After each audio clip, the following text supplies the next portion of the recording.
नहीं नहीं, हम जाते हैं घर। जिंदाबाद इंकलाब, जिंदाबाद इंकलाब, नहीं किसी से भीख मांगते, हम हमारा हक मांगते हैं, नहीं किसी से भीख मांगते, हम हमारा हक मांगते हैं, नहीं किसी से भीख मांगते। नमस्कार, मैं नेहा मोदी, आप देख रहे हैं T news Rajasthan. NEET paper leak मामले में को लेकर देश भर में प्रदर्शन हुए। इसी दौरान दिल्ली के जंतर मंतर में कुछ ऐसे वीडियो भी सामने आए जिनमें प्रदर्शन के दौरान पुलिस के साथ झड़प, विवादित नारे और कई राजनीतिक व औपचारिक बयान सुनाई दे रहे हैं। इन वीडियो को लेकर सोशल मीडिया पर भी तीखी बहस छिड़ी हुई है। इन्हीं सवालों पर बात करने के लिए आज हमारे साथ मौजूद है बार एसोसिएशन के महासचिव एडवोकेट लोकेश गुर्जर जी। उनसे जानेंगे कि कानून की नज़र में ऐसे मामलों को कैसे देखा जा सकता है और लोकतांत्रिक विरोध की क्या सीमाएं हैं। अब सबसे पहला सवाल मेरा ये है, सबसे पहले तो आपका स्वागत है सर। नमस्कार, धन्यवाद। जंतर मंतर पर प्रदर्शन के दौरान पुलिस के साथ झड़प हुई और कथित मारपीट के वीडियो भी सामने आए। यदि कोई प्रदर्शनकारी कानून अपने हाथ में लेता है तो ऐसे मामलों में कानूनी कार्रवाई क्या हो सकती है? जैसा कि जो वीडियो फुटेज हमने भी देखी है, सोशल मीडिया पे चल रही थी, न्यूज़ कवरेज वालों ने जो मीडिया रिपोर्टर ने कवरेज की है, उसमें देखा जाए कि जो आप किसी भी सरकारी सेवक के ऊपर यदि कोई पथराव करते हैं जो कि अपने लॉ एंड ऑर्डर की ड्यूटी कर रहे हैं और इस दौरान उनके ऊपर हमले होते हैं तो उनमें राज्य कार्य के बाधा जैसे मुकदमे उन पर दर्ज हो सकते हैं और जो भी जिस स्टेट का जो लोकल लॉज है उसके तहत भी उनके खिलाफ कार्रवाई की जा सकती है। लेकिन सर, इसमें वीडियो में ये भी दिखाया जा रहा है कि कुछ जो पुलिसकर्मी जो औरतों पे भी, लड़कियों पे भी, उन पे भी मारपीट कर रहे हैं, उनके साथ भी मारपीट कर रहे हैं। नहीं, अगर लोकतंत्र के अंदर एक प्रोटेस्ट की एक मर्यादा होती है कि आपको एक लेवल तक, एक हद तक आपको सीमा में रहकर प्रोटेस्ट करना पड़ेगा, पर जब भीड़ होती है तो भीड़ का कोई रंग रूप नहीं होता है ना। और उस भीड़ के अंदर क्योंकि उस समय स्थिति ऐसी बन जाती है कि पुलिस वालों को छांटना मुश्किल होता है, क्या इंटेंशनली कभी कोई महिला के ऊपर कोई लाठीचार्ज नहीं करता है। हो सकता है कोई महिला पुलिसकर्मी हो तो अगर एक्शन का रिएक्शन होता है, अगर वो महिला पुलिसकर्मी के ऊपर अगर कोई महिला जो प्रोटेस्ट है वो अगर कोई पेपर स्प्रे मार रही है या कुछ ऐसा कुछ कर रहा है तो फिर एक्शन का रिएक्शन होगा। और लॉ एंड ऑर्डर मेंटेन करने के लिए एक हद तक वो पुलिस अपना बल प्रयोग कर सकती है। यदि किसी आंदोलन का मुद्दा नीट पेपर लीक हो लेकिन मंच से ऐसे नारे या बयान दिए जाएं जिनका इन मुद्दे से सीधा संबंध ना हो, तो इससे आंदोलन की वैधता और उद्देश्य प्रभावित होते हैं क्या? 100% आंदोलन की वैधता और उद्देश्य प्रभावित होते हैं, क्योंकि जो सीजेपी है जो नीट पेपर को लेकर आंदोलन किया था, उस मंच के ऊपर से भारत तेरे टुकड़े होंगे या सीता का पति का नाम लेकर नीता के पति का काम कर रहे हैं, मतलब एक जस्ट आप सनातन से प्रेमानंद जी महाराज को आपने जोड़ दिया वहाँ से, जो आज प्रेमानंद जी महाराज भारत के लाखों युवाओं के प्रेरणा स्रोत रहे, उन्होंने कईयों का जीवन बदला है। आप इस तरह संत ने कब नीट परीक्षा का जो पेपर के बारे में कभी उनका कोई स्टेटमेंट आया हो? ऐसा कोई स्टेटमेंट नहीं था। और जिस तरीके से रहेगा नाम अल्लाह का, मतलब सनातन को टारगेट करके, और आप अगर इस तरीके से करोगे तो बेसिकली अगर आप नीट के लिए विरोध कर रहे होते हैं, उन जो 21 बच्चे जो हुए तो सारे जो भारतीय हैं वो सब आपके साथ में होते हैं। आप धर्मेंद्र प्रधान का इस्तीफा मांगिए, आप कोई मना नहीं कर रहा है, जोर शोर से धर्मेंद्र प्रधान के खिलाफ नारे लगाइए, परंतु आपके उसी मंच से जब इस तरीके से आ जाते हैं कि भाई मंदिर में क्या घंटा बजाएंगे, क्यों आप सनातन के जो आपकी अगर उसमें आस्था नहीं है, हम नहीं कह रहे आप मानिए, राम को मानिए, परंतु जो राम को मानते हैं, हमारी आस्था है राम के अंदर, राम हमारे पूर्वज है, हमारे पिता है, अगर इस तरीके से अगर कोई धर्म को टारगेट करेगा, हमारे संतों को टारगेट करेगा, हमारी आस्था पद्धति को टारगेट करेगा, तो फिर उसका उचित जवाब दिया जाएगा।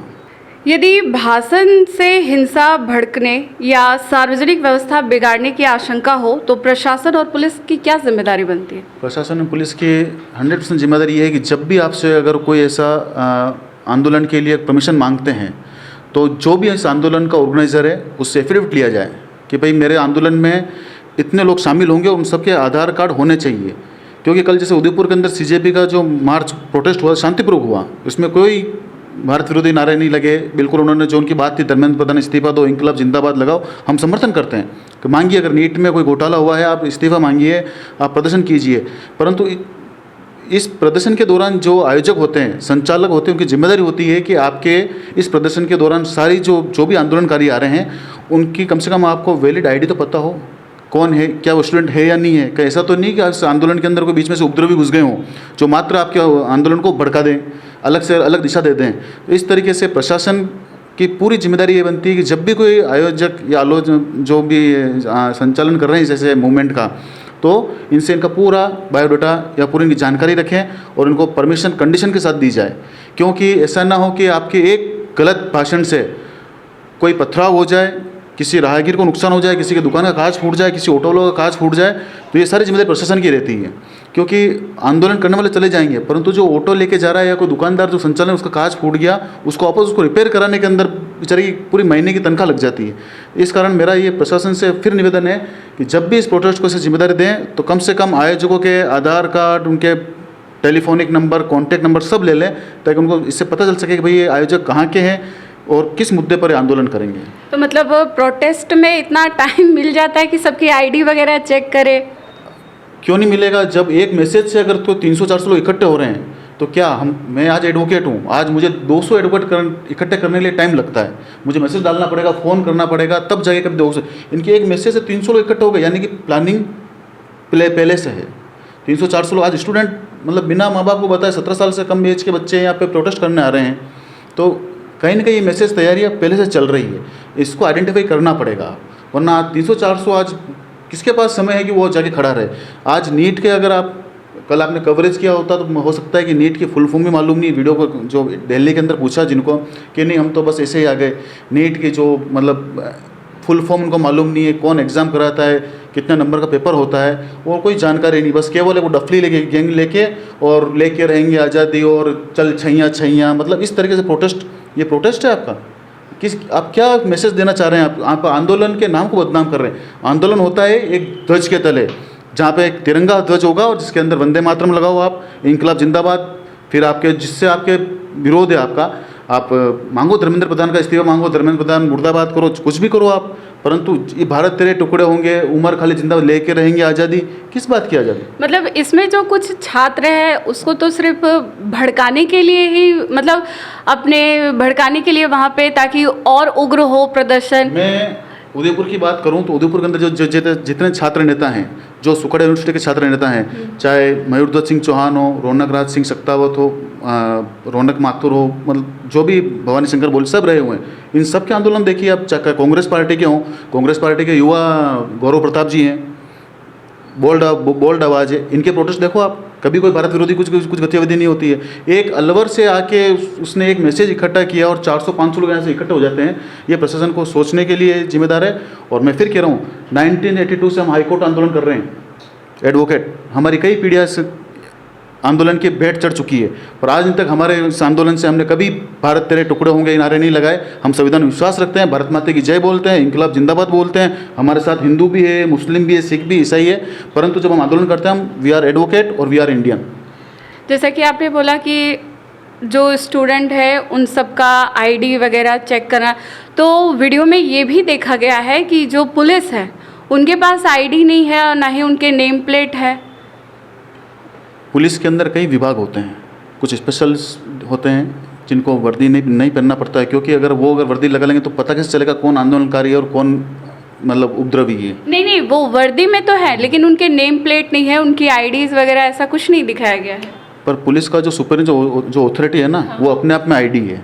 अगर वहाँ पर अगर कोई 1 स्टार 2 स्टार 3 स्टार खड़ा हुआ है तो अपने आप में आईडी उन सब जवानों की है ना, और उसमें वीडियो फुटेज पता चलता है कि यार ये कहाँ के हैं। ऐसा नहीं पुलिस मास्क बांध के खड़ी है कि हम ये करेंगे, तो कम से कम जो सुपरविजन जो अथॉरिटी या प्रशासन ने जिसको अनुमति दी है, कल को अगर यहाँ पे ऐसी कोई बात होती तो लॉ एंड ऑर्डर जो मेंटेन है जिसकी जिम्मेदारी होती।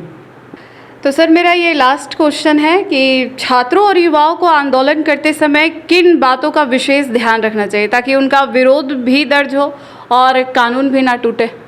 मेरा छात्रों और युवाओं से आप रिक्वेस्ट, मैं कह सकता हूँ रिक्वेस्ट है कि आप जब भी आंदोलन करें अपने मुद्दे पर कायम रहें। अगर आपका नीट का विरोध है आप नीट का करें, पर ऐसा नहीं कि आप राम मंदिर पे चले गए, भारत तेरे टुकड़े होंगे इस पे चले गए, या फिर कोई मंदिर में जाकर घंटा बजाएंगे। क्योंकि प्रेमानंद महाराज के महाराज सारा भाई ये आपका इशू है ही नहीं। अगर कोई आपके बारे में या नीट के विरोध में कभी किसी ने स्टेटमेंट दिया होता कि नहीं सारे छात्र गड़बड़ करते हैं ये, तो अपन उनको उसमें ला सकते हैं। परंतु आपका फर्स्ट प्राथमिकता थी धर्मेंद्र प्रधान जी का इस्तीफा मांगना। आप जोर शोर से मांगिए, आप खुल के विरोध कीजिए, लोकतंत्र की सीमाओं में रहकर विरोध कीजिए। परंतु जिस जगह पे आप विरोध कर रहे हैं, प्रदर्शन कर रहे हैं, उस जगह के जो निवासी हैं उनकी शांति व्यवस्था, लॉ एंड ऑर्डर मेंटेन रहना चाहिए। तो ये थे उदयपुर के बार एसोसिएशन महासचिव एडवोकेट लोकेश गुर्जर जी, जिन्होंने इस पूरे मामले पर कानूनी और संवैधानिक पहलुओं को विस्तार से समझाया।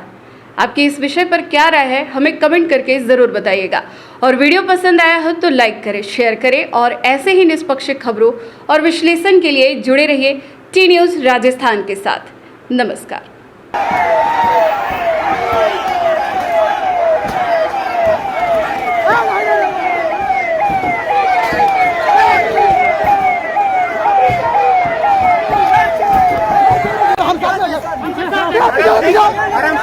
नहीं हम जाते हैं घर। जिंदाबाद इंकलाब, जिंदाबाद इंकलाब, नहीं किसी से भीख मांगते, हम हमारा हक मांगते हैं, नहीं किसी से भीख मांगते, हम हमारा हक मांगते हैं। नहीं किसी से भीख मांगते।